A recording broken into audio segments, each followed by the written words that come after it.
Hello everyone, you are warmly welcome back to Study Right Hub channel. Please, if this is your first time of watching our videos, kindly subscribe to our channel and don't forget to click on the notification bell so that anytime we make an upload, you will be the first person to see our videos. And don't forget to share with loved ones who also find these videos beneficial. If you have any comments or if you have any questions, please do share your thoughts using the comment section. What do we expect to talk about in this video presentation? We want to talk about the characteristics of management. What identifies management? So at the end of the video, you will be able to identify some of the possible characteristics of management. So let's go straight to the point. What are some of the possible characteristics of management? The first characteristic that we want to talk about is that management is a social process. Yes, management is a social process because it takes or it happens through people, it takes place through people. Yes, so the significance of humans can never be eliminated or it can never be ignored. So managers get their work done through and with other people. So as a result of it, management cannot take place in an isolated place where there is no human. Rather, managers do get their job done through people. So management functions takes place through people. So therefore, we can say that it is a social process. Another characteristics of management is that management is an action based. What it actually means is that management is always about achieving a certain objectives in an organization. And those objectives can be an increase in sales or an increase in sales margin, the profitability, the market share, or any other factor. So whenever there is management, there is an objective that you want to achieve. So management talks about an action based, which is more focused on results oriented. Yes, it is result oriented. So it's not much like management being a form of an abstract thing or something like a philosophy. No, it's not like that. It gives importance to concrete performance. And this performance can be seen through suitable actions. So we can say that management is an action based activity.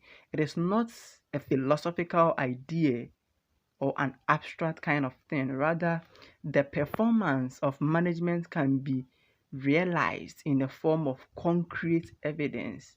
So, when the target is being set and an action is being implemented, at the end of the course or the result will be that there will be an increase in profitability or an increase in sales, which is the concrete evidence of what management is all about. So, it is action based. The next characteristics that we want to talk about is the fact that management is a group activity. Yes, when we talk about the fact that management is a group activity, it means that it doesn't happen in an isolated place or it doesn't take place in just a single room or something like that. But what it actually means is that it is a collective activity or an activity of a group of people. So a group of people with the same goal, with the same effort, they work together to achieve a specific objective. So managers then have to coordinate these groups, their activities to ensure that their objectives are being met. The next characteristics that we want to talk about is the fact that management is intangible. Yes, what it simply means is that management is not visible directly with our eyes. but its presence can be noticed, yes, in the form of concrete results.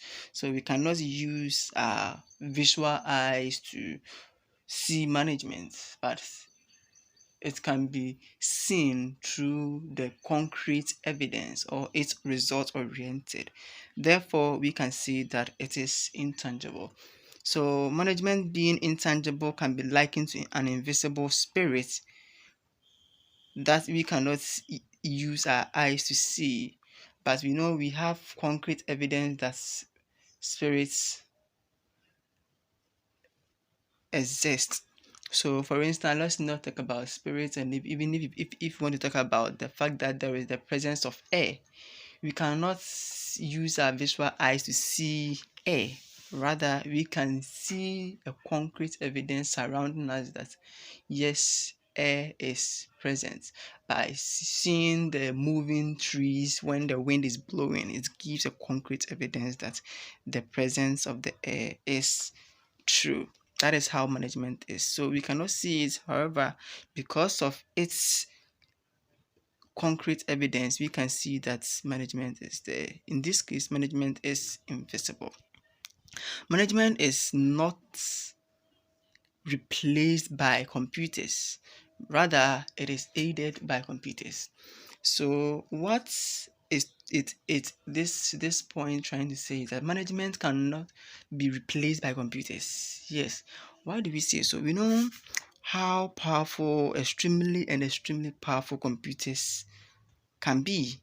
Yes, because computers can help managers to widen their visions, and that ocean of information that computer can generate to help managers to provide or to make sound decision can never be ignored. In fact, the level of information, the data the computer can process is numerous. However, when these data and information has been provided, it is supposed to be enforced, implemented by managers. So the ocean of information that the computer can provide does not necessarily mean that it can implement and see the outcome. Rather, it is human resource that will implement those information. So managerial functions can never be replaced by computers. Rather, these computers are aiding the decision making of managers. The last that we want to talk about is that management is innovative. What do we mean when we say that management is innovative? You see, management techniques, they are dynamic and very innovative. Yes, so what it needs is that management decisions needs to be in harmony. Yes, it needs to be in harmony, and it needs to be adjusted to suit current requirements and situations. So situations differ in business environments. So whenever decisions are being made at a certain point in time, it will not be the same at one point in time. So management is innovative in the sense that decisions that are made today are not the same decision that we make tomorrow, because the situations and the environment has changed, and therefore the managerial decisions will also have to change. So in this sense, we can see that management is innovative. It is usually adjusted to meet environmental situations. So we have talked about the fact that management has some certain characteristics. We have talked about 6 of them, and I'm sure you have grasped what the characteristics are, and we are happy that you were able to follow through, and we know that you keep on to watch our videos to get more explanations to some of the managerial concepts and other business related concepts. We say thank you for your time and thank you for watching, and please do not forget to subscribe to our channel if this is your first time of watching our videos, and don't forget to click on the notification bell so that whenever we upload a video, you'll be the first person to be notified. If you have further questions, you want more clarification, you can use the link provided in the video description. Join our WhatsApp platform, ask your questions, and we will be happy to help you get answers to all your questions. If you have any other comments, you can use the comment section to comment on our videos, and then we will be happy to reply you. But before we end, let me ask this and share your thoughts in the comments. Let me ask this so that you can share your comments in the comment section. So the question is there a need for management? Why do we have to study management? We want to hear from you. Kindly share your view on this question. Thank you once again.